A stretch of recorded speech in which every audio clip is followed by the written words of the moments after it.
Well, when I was looking at your influences, and you're gonna have to forgive me for this, one of your influences, Yoji Shinkawa from the Metal Gear Solid series, Yes. and Zone of Vendors too. Absolutely, yeah. Yoji Shinkawa, his, like, the simplicity of his line work combined with the wash techniques that he uses, or watercolor techniques, depending on how he's doing the artwork. Like, I watched a video of him doing a live demonstration of just a blank canvas and I watched that last night. Yeah, this fat brush, and just went through and just And whiteout. whiteout and just placed in, carved out his shadows, washed in his tones. It was just masterful, and it's like with such simplicity, and you can tell that like a lot of manga work, it's based around brushstrokes, and his artwork is that is clearly something that can't be avoided. Like, it's one of those things that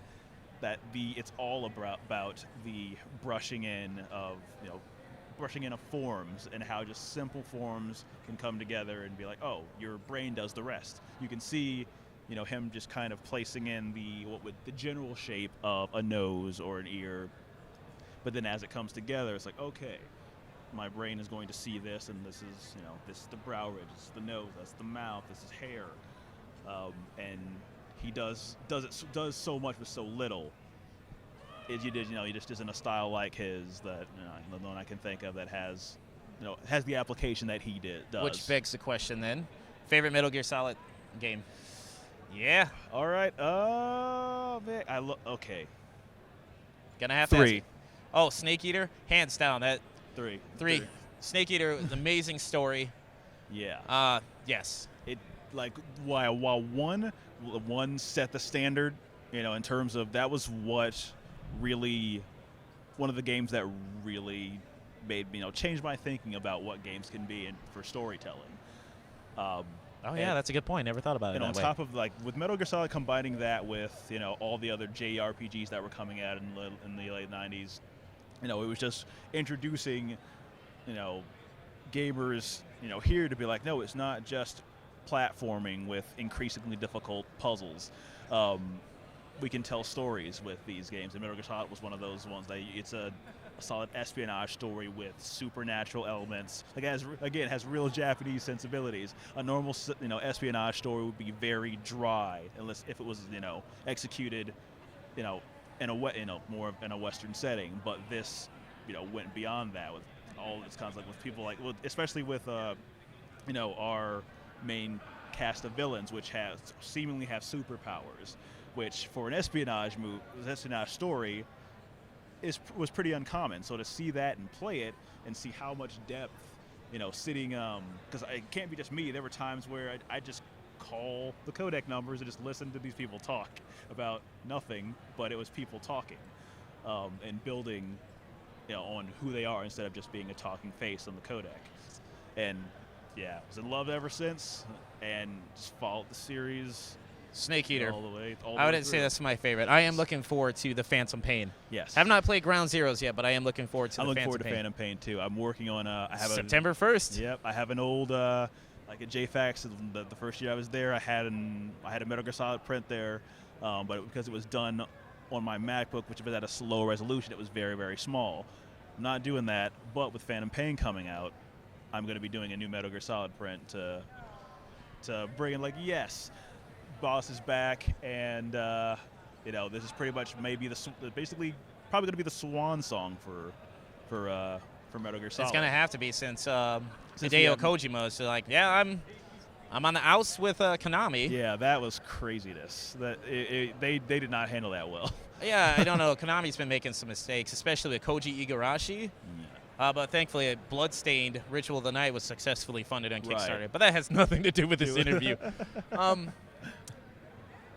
What about the Jet Set games, Jet Set Radio games?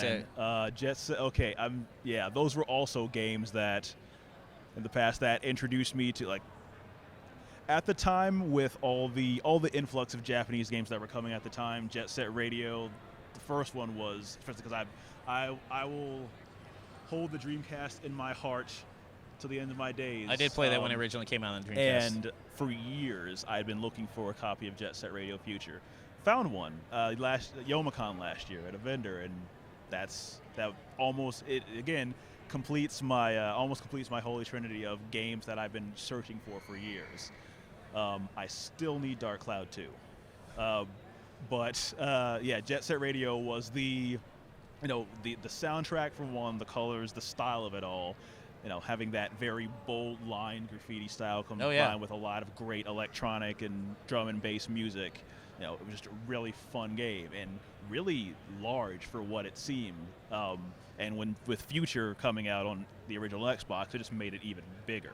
I never did get to play Future. I don't even have Xbox. I guess I'm a PlayStation fanboy. So, for Future, they have when I first got Steam, when I finally got up there, they apparently 3 years ago they released an HD Jet Set Radio on Steam for $5. What about Future though? Future though, no. There's been no there's been no PC port for it. Fair Future's enough. only original Xbox. All right. Well, speaking, I guess, of holy trinity of fighting games, Blaze Blue, Marvel vs. Capcom, or Guilty Gear? Because I know apparently those are three of your favorites. Holy trinity for you, sir. My personal holy trinity: Street Fighter, Blaze Blue. It's always that third one. Oh man! Now I'm running through every fighting game because as for series, like Street Fighter as a series, love it all the way through. Blaze Blue as a series, love it. What about Guilty Gear? Guilty Gear, I'd honestly have to put them. I had to put them both in. I think Guilty Gear and Blaze Blue, being the same team, basically spiritual successors to one another. They all have their own counterparts to each game. Or Blaze Blue has its characters has a Guilty Gear counterpart, and I'd put those two together as one bulk number two. Okay, fair enough. As for number three, that's hard. There's so many. And again, everything else that's left for fighting games, like I have more of a 2D fighting game love. Same here. So in the 3D ones that I've played and enjoyed have been great in the past, and I've not enjoyed nearly as much. At a time, maybe 10 years ago, that third would have been Tekken. But I have to definitely put it's got to be Marvel. Marvel's going to be the three. Because how bright, colorful, flashy, and spastic it all is. The surprising amount of execution that game has. Like for people who are just looking at Marvel, especially with 3, it's super confusing to them. Where it's like, but if you've played the game enough, it's like, oh yeah, I understand what's happening. I got it. But for people who are unfamiliar, it's like there's just a bunch of lights and I'm dead. Fair enough. What is this? But Street Fighter, Guilty Gear, Blaze Blue, and Marvel, those are my general go-tos. There are so many other small ones like Capcom versus SNK, or Capcom versus Tatsunoko versus Capcom. I just picked up at Youmacon at the vendor. I picked up Japanese versions of Capcom versus SNK 1 and 2 and Soul Calibur 1 for Dreamcast. All right. Soul Calibur 1 has, if I had to pick, if as a series, I'd probably just put Soul Calibur 1. Soul Calibur 1, that's going to be my third, the first one.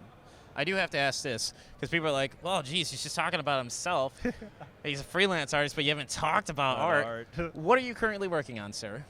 Currently, I am working on, amongst prints I'm doing for conventions. I'm currently one of 2 colorists for an upcoming webcomic called The Kitty Game. It's being written by Adam Withers and Comfort Love of the Uniques and Rainbow of the Dark.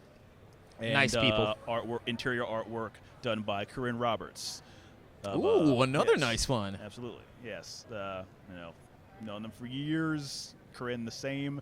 And when they were talking about, when this was initially the idea floating around, I guess I was initially, I didn't expect to be, thought of for to do colorist duties. I was like, oh man, it's gonna be great, guys. It's gonna be fantastic. Are you allowed to talk about the basic plot? If not, that I'm not sure. All right, well, I don't want Adam and It's Comfort to murder me. It's kind of a it's a very cute comic book based around the internal monologues of a cat. Okay. And because the internet loves cat humor. Yes, they do.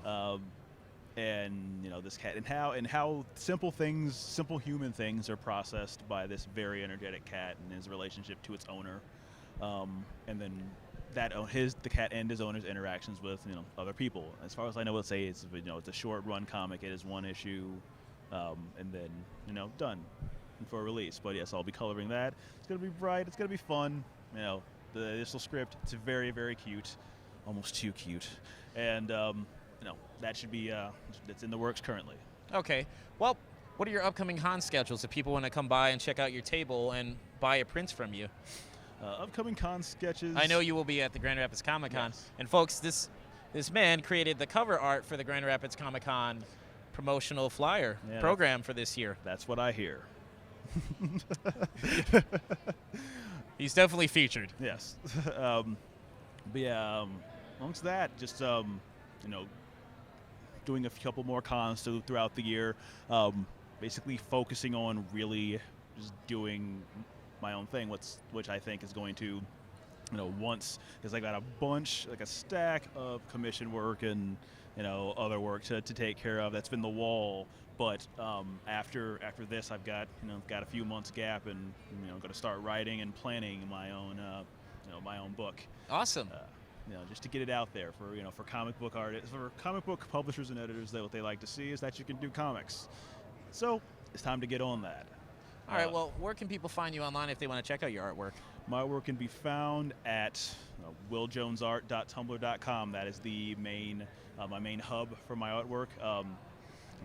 I'll eventually get around to updating my DeviantArt, realizing that it's about 3 years out of date. Yeah, I went there yesterday.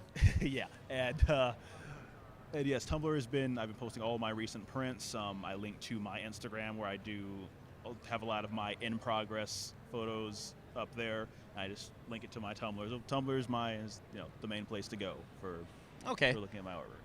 All right. Well, Will, thank you for granting this interview. Thank you, Joe. Folks, this is Joe from My Geek Scene. Take it easy.